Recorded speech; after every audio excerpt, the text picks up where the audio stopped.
Hello everyone, hope you are doing well. SBI PO 2022 का notification release हो चुका है और यहाँ पर टोटल 1673 वैकेंसीज पर रिक्रूटमेंट होने वाला है। और इस वीडियो में हम लोग समझेंगे एसबीआई पीओ 2022 का सिलेक्शन प्रोसेस क्या होगा, मतलब कि आपका इसके लिए सिलेक्शन कैसे होगा, इसका एग्ज़ाम जो होगा उसका पैटर्न क्या रहने वाला है, एग्ज़ाम का पैटर्न। और फिर हम लोग समझेंगे इसके सिलेबस के बारे में कि मतलब कौन से सब्जेक्ट से आपसे क्वेश्चंस पूछे जाएंगे। तो इन तीनों चीज़ों को इस वीडियो में डिटेल में डिस्कस किया जाएगा, तो आप लोग वीडियो को आखिर तक देखें। चलिए स्टार्ट करते हैं। सबसे पहले इसके सिलेक्शन प्रोसेस के बारे में थोड़ा समझ लेते हैं। तो इसका जो सिलेक्शन है, इसका 3 फेज़ में आपका सिलेक्शन प्रोसेस को रखा गया है। फेज़ 1 में आपका प्रीलिम्स का एग्ज़ाम कंडक्ट किया जाएगा, जो कि सिर्फ क्वालिफाइंग इन नेचर है। कहने का मतलब है कि फेज़ 1 का जो कट ऑफ बनेगा उसके बेसिस पे आपका फेज़ 2 के लिए सिलेक्शन होगा, लेकिन जो फेज़ 1 का आपका स्कोर है उसका कंट्रीब्यूशन आपके फाइनल मेरिट में कंट्रीब्यूशन नहीं रहेगा। फेज़ 1 का आपका जो भी स्कोर है उसको आपके फाइनल सिलेक्शन के लिए कंसीडर नहीं किया जाएगा। फेज़ 1 का आपका कट ऑफ क्लियर हो गया, उसके बाद आप लोग फेज़ 2 में चले जाएंगे। फेज़ 2 के एग्ज़ाम को आपका मेंस का एग्ज़ाम बुलाते हैं। इसमें आपसे ऑब्जेक्टिव प्लस डिस्क्रिप्टिव दोनों तरीके के क्वेश्चंस पूछे जाएंगे। फेज़ 2 का भी कट ऑफ बनेगा। अगर आप फेज़ 2 का कट ऑफ क्लियर कर लेते हैं तो आपको इंटरव्यू के लिए बुलाया जाएगा फेज़ 3 में। इसको साइकोमेट्रिक टेस्ट भी बुलाते हैं। इसमें आपका साइकोमेट्रिक टेस्ट होगा, ग्रुप डिस्कशन होगा और इंटरव्यू रहेगा। और फाइनली फेज़ 2 प्लस फेज़ 3 के मार्क्स के बेसिस पे एक फाइनल मेरिट बनेगा। फाइनल मेरिट में फेज़ 2 के जो मार्क्स हैं, जो भी स्कोर है आपका, उसका 75% कॉन्ट्रीब्यूशन रहेगा। और आपका जो फेज़ 3 का जो भी स्कोर है उसका 25% कॉन्ट्रीब्यूशन रहेगा। और इन दोनों को मिला के 100% के बेसिस पर नॉर्मलाइज किए जाएगा आपको स्कोर को, और उसके बेसिस पे फाइनल मेरिट बनेगा। और अगर उसमें आप आ जाते हैं तो आपका फाइनली सिलेक्शन हो जाएगा। तो जो आपका फाइनल सिलेक्शन है उसमें फेज़ 2 एंड फेज़ 3 का काफ़ी ज़्यादा इंपॉर्टेंस है। फेज़ 1 आपका सिर्फ क्वालिफाइंग है, तो आप लोगों को फेज़ 1 क्वालिफाई करना है, फेज़ 2 मेंस देना है, फिर फेज़ 3 देना है, और उसके बेसिस पे आपका सिलेक्शन होगा। अब देख लेते हैं जो एसबीआई पीओ का प्रीलिम्स है फेज़ 1, उसका क्या पैटर्न होने वाला है। तो ये ऑब्जेक्टिव टाइप का पेपर होने वाला है। ऑब्जेक्टिव टाइप में क्या होता है, एक क्वेश्चन आपको दिया होता है, उसके 4 ऑप्शन होते हैं ए बी सी डी, और जो भी करेक्ट ऑप्शन होता है उसको आपको मार्क करना पड़ता है। ये ऑनलाइन कंडक्ट किया जाता है सीबीटी मोड में, कंप्यूटर बेस्ड। तो आपको कंप्यूटर पर जो भी करेक्ट ऑप्शन है उसको मार्क करना पड़ेगा। इसमें आपसे 100 क्वेश्चंस पूछे जाएंगे और टोटल मार्क्स भी आपके 100 रहेंगे। एक क्वेश्चन का आपका 1 मार्क्स है। यहाँ पर आपकी निगेटिव मार्किंग होने वाली है। निगेटिव मार्किंग में क्या होता है कि एक क्वेश्चन आपने अटैम्प्ट किया और उसको करेक्ट मार्क कर दिया तो आपको +1 मार्क्स मिल जाएगा। लेकिन अगर एक क्वेश्चन आपने अटैम्प्ट किया और वो हो गया आपका गलत, तो आपके 1/4 निगेटिव मार्किंग है। आपके एक क्वेश्चन के 1 मार्क्स मिलने वाले थे, तो आपके 0.25 मार्क्स आपके माइनस हो जाएंगे आपके टोटल स्कोर में से। तो आप इसमें तुक्का नहीं मार सकते। अगर आप श्योर नहीं है तो उस क्वेश्चन को आपको छोड़ना पड़ेगा, नहीं तो आपके मार्क्स माइनस हो जाएंगे।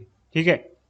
आपकी कैटेगरी वाइज मेरिट लिस्ट बनाई जाएगी प्रीलिम्स के स्कोर के बेसिस पे। अगर आप प्रीलिम्स को क्वालिफाई कर लेते हैं और तो आप लोग मेंस में चले जाएंगे। तो प्रीलिम्स का आप लोग सिलेबस देख लेते हैं, हम लोग क्या क्या सब्जेक्ट से क्वेश्चंस पूछे जाने वाले हैं। तो सबसे पहला जो सेक्शन होगा आपका इंग्लिश का सेक्शन रहेगा। इंग्लिश के आपको 30 क्वेश्चंस मिलेंगे सबसे पहले, जिसके आपको 30 मार्क्स मिलेंगे। इसके सॉल्व करने के लिए आपको 20 मिनट का टाइम मिलेगा। 20 मिनट में आपको 30 क्वेश्चन सॉल्व करने हैं। तो काफ़ी स्पीड अच्छी होनी चाहिए आपको, काफ़ी अच्छी खासी आपको प्रैक्टिस करनी पड़ेगी, ताकि आप लोग इतने कम टाइम में, मतलब एक क्वेश्चन के लिए आपके पास 1 मिनट से भी कम का टाइम मिल रहा है, तो आपकी स्पीड बहुत अच्छी होगी, तभी आप इसको सॉल्व कर पाएंगे। इसमें काफ़ी सारे क्वेश्चंस पूछे जाएंगे जो बहुत लेंदी होते हैं, कुछ क्वेश्चंस इजी भी होते हैं। क्वांटिटेटिव एप्टीट्यूड के आपको फिर 35 क्वेश्चंस मिलेंगे। इसको सॉल्व करने के लिए आपको 35 मिनट का टाइम, 35 मार्क्स मिलेंगे इसके। और इसको सॉल्व करने के लिए आपको सेम 20 मिनट का टाइम मिलेगा। कहने का मतलब है कि 20 मिनट में क्वांट के आपको 35 क्वेश्चन सॉल्व करने हैं। क्वांट के क्वेश्चन को सॉल्व करने के लिए बहुत टाइम लगता है, मतलब 1 मिनट में कोई क्वेश्चन सॉल्व कर अगर आप कर पा रहे हैं तो आपकी स्पीड बहुत अच्छी होनी चाहिए। उसके बाद आपकी रीजनिंग के 35 क्वेश्चंस मिलेंगे आपको पेपर में, जिसके 35 मार्क्स होंगे। आपको इसको सॉल्व करने के लिए भी 20 मिनट का टाइम मिलेगा। टोटल आपके 100 क्वेश्चंस हैं और 100 मार्क्स के का टोटल पेपर है। आपको सॉल्व करने के लिए 60 मिनट, मतलब 1 आवर का टाइम मिलेगा। तो 100 क्वेश्चन आपको 60 मिनट में सॉल्व करने हैं। तो इसका कट ऑफ काफ़ी लो जाता है, इसलिए आपकी स्पीड काफ़ी अच्छी होनी चाहिए, तो आप लोग इसे ईजिली क्वालिफाई कर सकते हैं। इसके बाद देख लेते हैं एसबीआई पीओ का जो फेज़ 2 है मेंस का एग्ज़ाम, उसका पैटर्न किस प्रकार का है। तो इसमें आपसे ऑब्जेक्टिव टाइप क्वेश्चन पूछे जाएंगे प्लस डिस्क्रिप्टिव भी पूछे जाएंगे। डिस्क्रिप्टिव में आपका क्या रहेगा, एक तो लेटर राइटिंग रहेगा प्लस एक ऐसे रहेगा। तो 2 क्वेश्चंस आपके डिस्क्रिप्टिव के होंगे, बाकी 155 जो क्वेश्चंस रहेंगे 155 आपसे ऑब्जेक्टिव टाइप क्वेश्चंस पूछे जाएंगे। 2 क्वेश्चंस आपके रहेंगे जो कि डिस्क्रिप्टिव रहेंगे, उसमें भी आपका लेटर प्लस ऐसे का क्वेश्चन रहेगा, एक एक क्वेश्चन। तो ये आपका एग्ज़ाम पैटर्न है फेज़ 2 मेंस का। आपके टोटल 250 मार्क्स रहेंगे, 250 मार्क्स है ये। ऑब्जेक्टिव टाइप पेपर के आपके 200 मार्क्स हैं और डिस्क्रिप्टिव के 50 हैं, तो टोटल आपके 250 मार्क्स का पेपर होने वाला है मेंस का आपका। और इसमें भी नेगेटिव मार्किंग होगी 1/4। ये जो नेगेटिव मार्किंग है ये सिर्फ ऑब्जेक्टिव टाइप के क्वेश्चंस में होने वाली है, ठीक है। तो टोटल आपका 155 क्वेश्चन हैं, टोटल आपके 250 मार्क्स हैं। 250 मार्क्स में से आपके 200 मार्क्स हैं आपके ऑब्जेक्टिव टाइप के और 50 मार्क्स आपके डिस्क्रिप्टिव पेपर के हैं, ठीक है। तो इसको ध्यान रखें, नेगेटिव मार्किंग है 1/4 की, तो आपको तुक्का नहीं मारना है इसमें। इसके बाद देख लेते हैं फेज़ 2 मेंस का सिलेबस या पैटर्न क्या रहने वाला है। तो आपका जो ऑब्जेक्टिव टाइप पेपर रहेगा, सेक्शन है ऑब्जेक्टिव टाइप वाला, उसमें सबसे पहले रीजनिंग एंड कंप्यूटर के रिलेटेड आपके 40 क्वेश्चंस रहेंगे, जिसके आपको 50 मार्क्स मिलेंगे और इनको सॉल्व करने के लिए आपको 50 मिनट का टाइम मिलेगा। 40 क्वेश्चन को सॉल्व करने के लिए 50 मिनट का टाइम।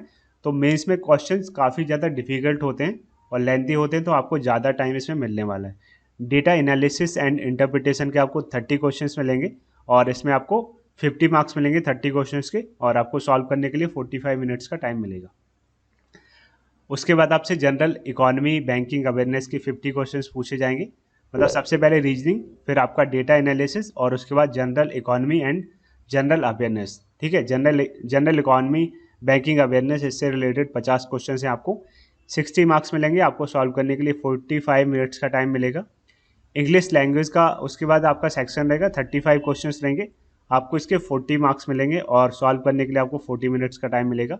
टोटल आपके 155 क्वेश्चंस होने वाले हैं, 155, 40, 70 और 120, 155 टोटल क्वेश्चंस हैं आपके, और इसके टोटल 200 मार्क्स हैं आपको, और सॉल्व करने के लिए आपको टोटल 3 आवर्स का टाइम मिल रहा है, ठीक है। 50, 40, 90, 180, तो यहाँ पर 3 आवर्स का टाइम मिलेगा, प्लस आपको 30 मिनट्स का जो टाइम है वो आपको डिस्क्रिप्टिव पेपर के लिए भी मिलेगा।